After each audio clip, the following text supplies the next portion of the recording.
Bonjour tout le monde. Tu es dans la capsule de français. On commence avec Nathalie, de la page 115 à la page 120. Page 115, les formes de phrases, positives ou négatives. Ça, je pense que c'est quelque chose qui revient à chaque année puis qui est quand même relativement une chose qui est pas si difficile que ça à comprendre. Fait que je le répète, mais après, je vais pas dire plus que ça, je te laisse faire la page. Alors, la forme négative, la phrase négative, là, c'est une interdiction, un refus, une négation, un non, un je veux pas. C'est le contraire de la phrase positive, évidemment. Tous les types de phrases, eux, peuvent être transformés en phrases négatives. On se rappelle que les types de phrases, c'est déclarative. Ça, c'est une phrase normale. Je vais à l'épicerie pour m'acheter du lait. Il y a la phrase interrogative. Est-ce que tu pourrais aller à l'épicerie pour m'acheter du lait? Point d'interrogation. Exclamation. Va à l'épicerie m'acheter du lait. Point. J'ai étudié interrogation juste avant. Interrogative, point d'interrogation. Et exclamative, point d'exclamation. Et impérative, c'est un ordre. Achète-moi du lait. Alors, toutes les types de phrases, qu'elles soient positives, qu'elles soient interrogatives, exclamatives, déclaratives ou impératives, elles peuvent être soit positives, soit négatives. C'est pas une phrase peut être soit interrogative, soit négative. Non. Tu as les types de phrases là, qui peuvent être déclaratives, impératives, interrogatives ou exclamatives. Et chacune de ces 4 types de phrases-là peuvent être positifs ou négatifs. Donc, si je reprends leur exemple, je vais chez toi. Alors, si j'y vais avec la forme déclarative, je vais chez toi, point. Ça, c'est positif. Si je vais avec la forme négative, je ne vais pas chez toi. Phrase exclamative. Je vais chez toi. Je ne vais pas chez toi. Impérative. Viens chez moi. Ne viens pas chez moi. Alors, viens chez moi positif. Ne viens pas chez moi négatif. Par contre, les deux sont impératifs. Je donne un ordre aux deux. Par contre, il y en a une que j'ai mis à la forme négative et une à la forme positive. Pour construire une phrase négative, les mots les plus populaires, là, ne pas, évidemment, ou n', qui est la contraction. Mais on a aussi ne plus, ne jamais, personne ne fait aucun bruit. Alors, ne et aucun. Personne ne joue avec moi. Ne vais plus jamais ne plus lui parler. Elle n'a pas ses livres. Je ne veux pas la voir. Alors, on te donne une phrase positive et je veux que tu dois la transformer en phrase négative. Alors, si tu as plusieurs types de phrases, tu as des phrases interrogatives, exclamatives, déclaratives, impératives. Peu importe le type de phrase qu'elle est, je veux que celle-là, tu la transformes à la négative. Compose une phrase avec la marque de négation qu'on te donne. Alors, ne jamais et ne aucun. Je vais faire une phrase avec ça. Page 116. OK, on change de registre. Alors, on s'en va accorder le verbe avec un groupe du nom sujet. Alors, quand notre sujet est un groupe du nom, quand on a un groupe du nom dans notre phrase qui est le sujet, comment on accorde le verbe? Un groupe du nom, on parle ici d'un déterminant et d'un nom. Et aussi, on peut ajouter à ça un adjectif. Alors, le nom noyau du GN donne sa personne et son nom au verbe. On peut remplacer le GN par il, elle au singulier ou au pluriel. Alors, mes pivoines fleurissent tout l'été. Le GN dans mes pivoines fleurissent tout l'été, le déterminant est non ou déterminant non adjectif facultatif. Là. Ça, c'est mes pivoines. Mes pivoines, c'est effectivement un GN dans lequel le noyau est un nom. Alors, si le noyau je me sers du noyau pour accorder mon verbe, eh bien, mon verbe, c'est une pivoine. Alors, ça va être au féminin. Et on voit ici mes pivoines, donc c'est au pluriel. Alors, le verbe, il doit être féminin pluriel. Féminin pluriel, quel pronom j'ai qui est féminin pluriel? Elle au pluriel. Alors, on dit que le GN, tu peux le remplacer par le pronom qui fonctionne. Alors, si on te dit que troisième personne du pluriel, tu ne dois pas utiliser il au singulier. Tu dois utiliser elle au pluriel. Si on te donne le chat, alors singulier, masculin singulier, alors tu remplaces par il, parce que c'est masculin singulier. Alors, il peut toujours être remplacé par il, elle, singulier ou pluriel, dépendamment du groupe du nom que tu as là, groupe du nom sujet. Alors, mes pivoines fleurissent tout l'été peuvent être remplacés par elles fleurissent tout l'été, ça fonctionne. Alors là, on sait que notre verbe va être accordé avec le elle au pluriel ou avec mes pivoines. Ça va être la même finale que tu utilises mes pivoines ou elle. Mais c'est seulement pour t'aider que quand c'est un elle au pluriel, comment ça se finit? Ça se finit en ENT, la plupart du temps. Quand le sujet est séparé du verbe par un mot ou un groupe de mots écran, on ne tient pas compte de ces mots. Le gros chat de ma tante les observe sans bouger. Qu'est-ce qui fait le gros chat? Il observe. On se pose une question, on se met en situation. On relit la phrase, puis on se pose la question. C'est qui fait quelque chose dans cette phrase-là? Le gros chat de ma tante les observe sans bouger. C'est qui fait quelque chose? C'est le chat, le gros chat. Il fait quoi, ce gros chat-là? Il observe. Il bouge pas, non. Il observe sans bouger. Alors, le de ma tante, les, ça c'est des mots écrans. C'est les mots qui sont venus se placer devant pour te donner une précision. Hein. Le lait remplace des personnes que le chat est en train de regarder, mais c'est pas le lait qui va venir donner notre genre et notre nombre. C'est le gros chat, c'est le sujet. Alors, le gros chat, c'est masculin, singulier, donc peut être remplacé par il au singulier. Donc, il observe sans bouger. Ça fonctionne. Quand le sujet est formé de plusieurs noyaux, le verbe reçoit la troisième personne du pluriel. Lorsqu'un de ses noms est masculin, le GN devient masculin pluriel. Alors, si le sujet, c'est plusieurs personnes ou plusieurs choses, les pommes, les bananes, les poires, ok, là, la pomme, la banane, la poire. Là, c'est pluriel parce qu'on a trois objets. Et comme une pomme, une banane, une poire, et tout ça est au féminin, donc on garde le féminin. S'il y en avait eu une seule des trois qui avait été masculin, on aurait été obligé de dire il au pluriel. Mais comme c'est féminin, une pomme, une banane, une poire, donc c'est elle. Donc, même chose que si je te dis Léonie, Vincent et sa cousine iront à la plage. Léonie, Vincent et sa cousine, c'est sûr que c'est pluriel. Et comme il y a un gars, une fille et une autre fille, on laisse ça masculin. Aussitôt qu'il y a un garçon qui a une chose masculine, un terme qui est au masculin, on laisse ça au masculin. C'est la règle. Léonie, Vincent et sa cousine iront à la plage. Donc, pluriel, ils sont trois. Et on a dit que comme il y avait fille-gars, on laisse au masculin automatiquement, le masculin l'emporte. Donc, ils iront à la plage. Et finalement, quand le sujet est un nom collectif, le verbe reçoit la troisième personne du singulier. Donc, cette équipe participera à la grande finale. On sait que dans l'équipe, il y a plusieurs personnes. Mais là, on parle d'une chose qui est une équipe, un tout, une entièreté. On ne parle pas de chacune des personnes qu'il y a dans l'équipe. On parle vraiment de l'équipe. Donc, c'est elle. C'est au singulier et c'est au féminin. C'est une équipe. Donc, elle participera à la grande finale.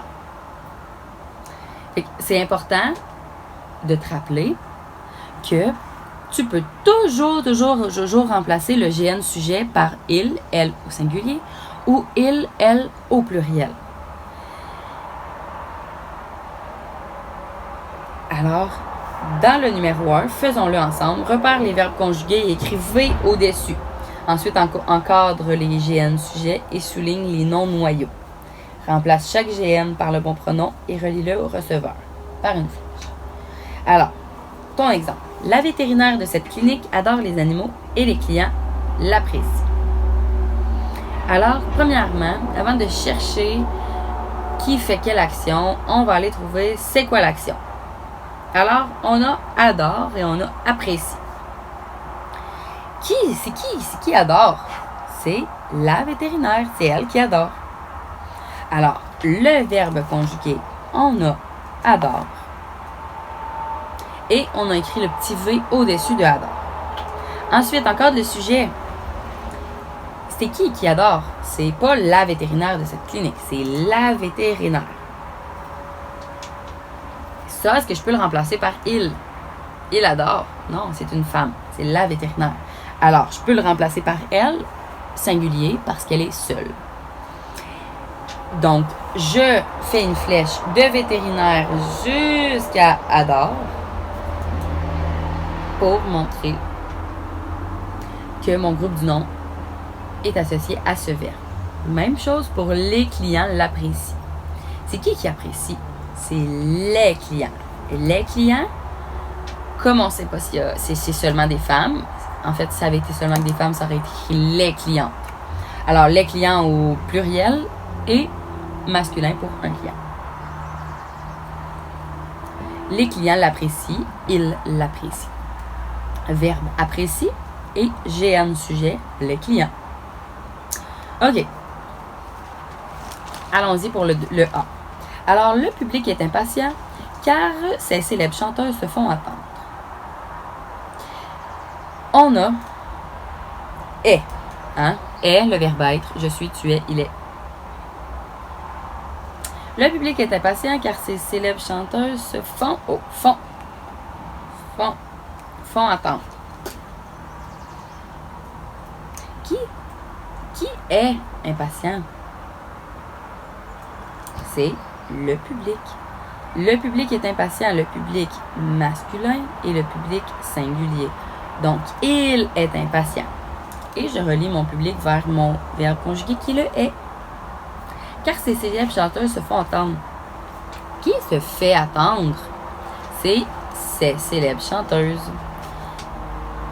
Ce ne sont que des femmes, donc c'est féminin. Et elles sont plusieurs, donc c'est pluriel.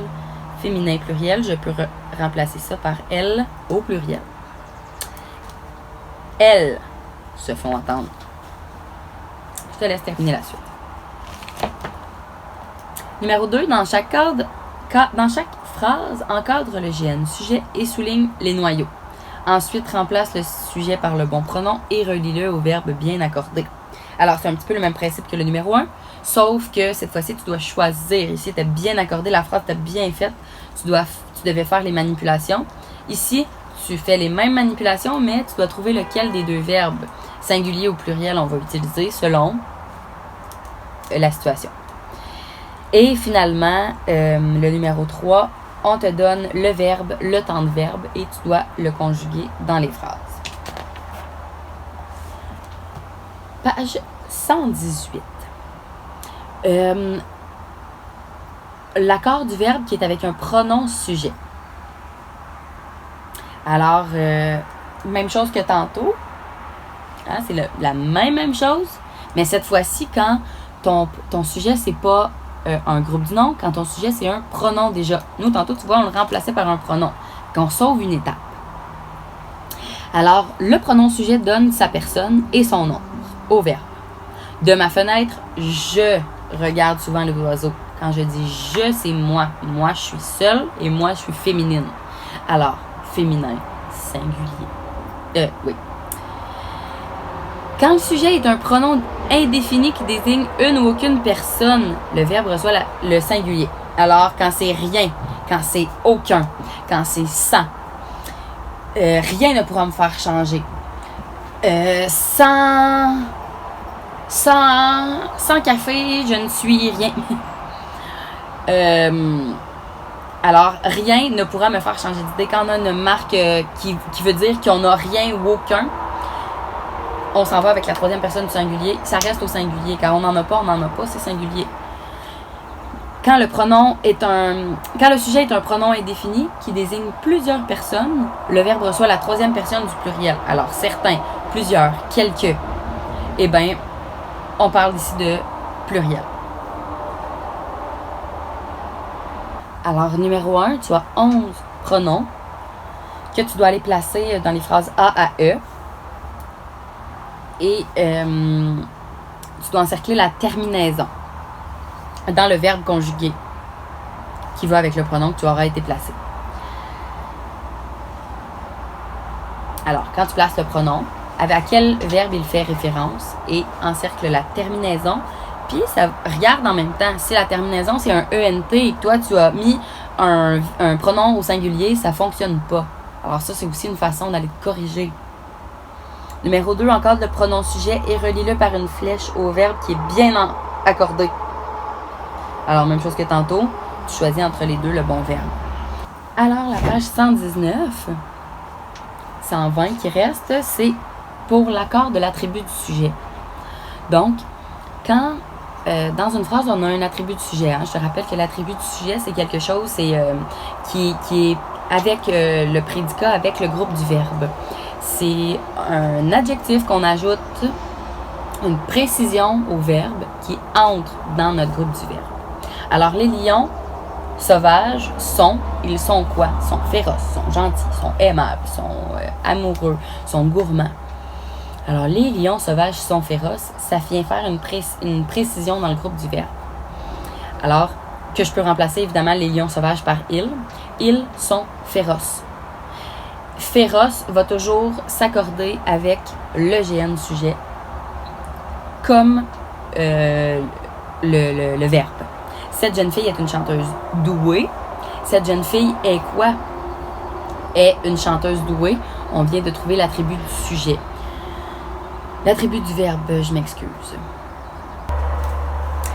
Je continue avec la classe de José, page 79. Tu as l'impératif présent. Je ne veux pas te le réexpliquer. Tu as qu'à aller vérifier dans les vidéos précédentes.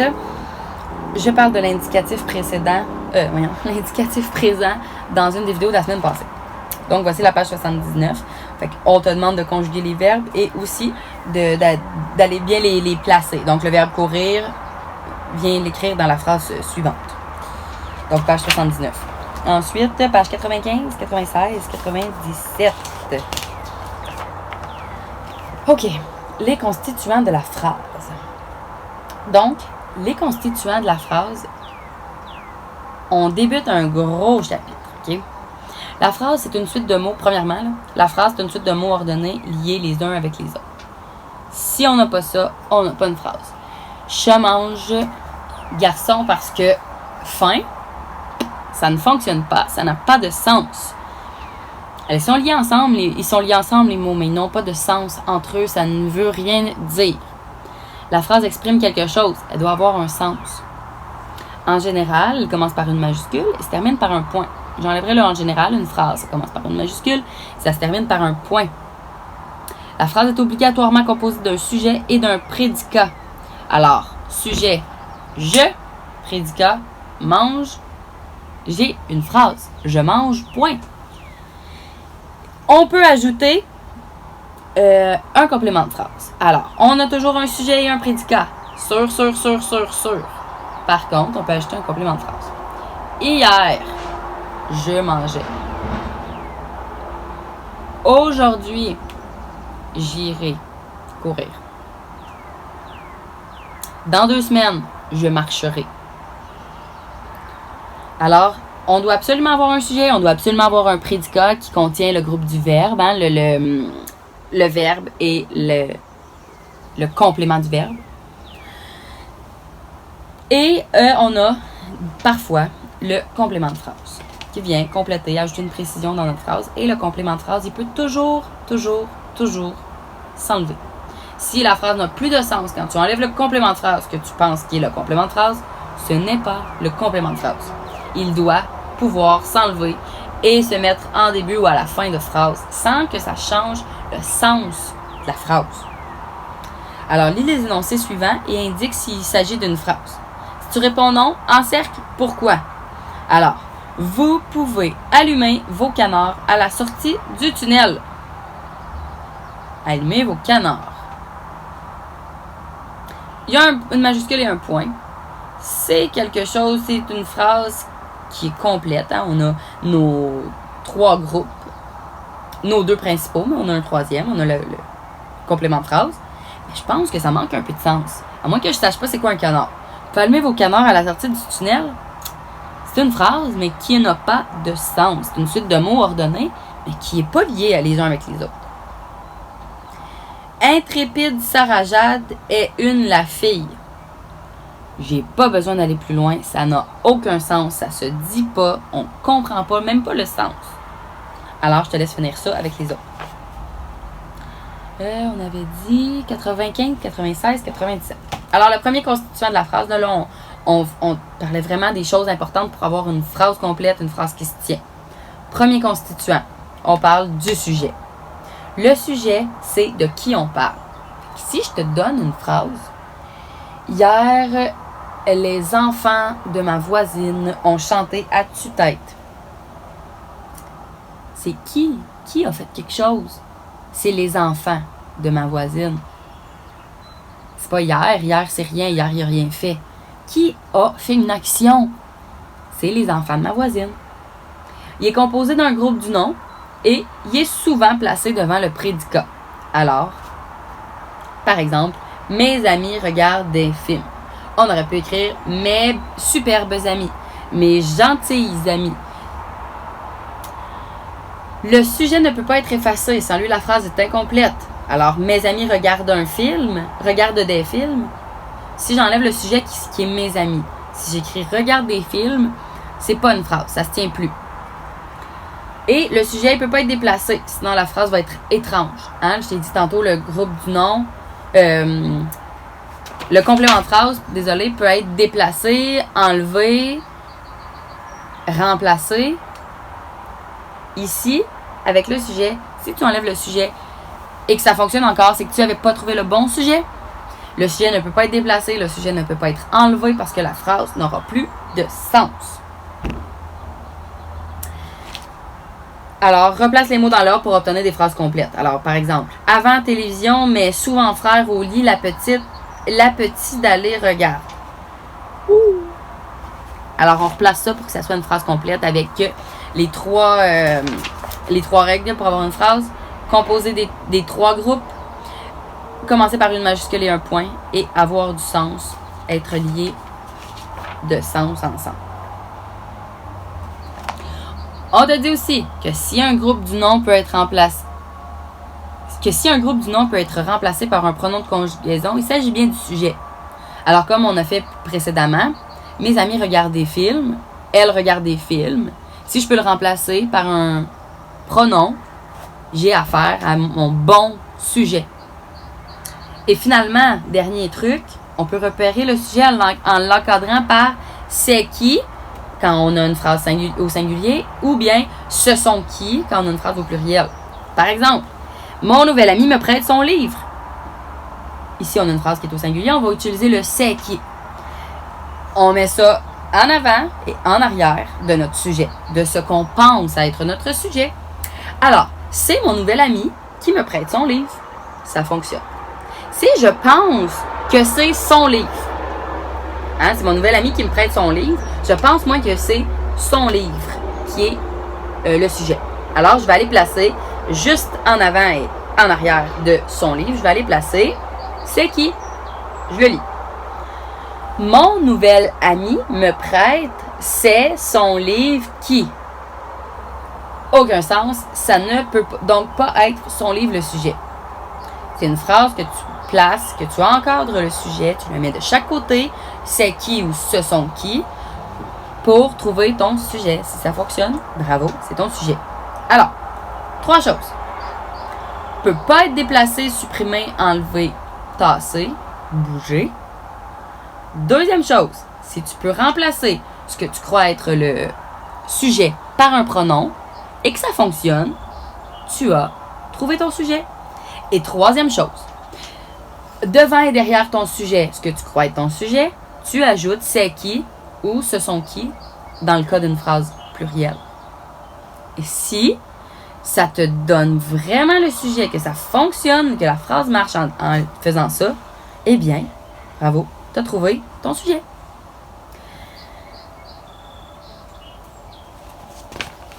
Alors, la semaine prochaine, on passe au constituant de la phrase qui est le prédicat. On se revoit. Sur ce, je te laisse aller faire tes exercices. Si tu as des questions, n'oublie pas de m'écrire. Passe une belle fin de journée!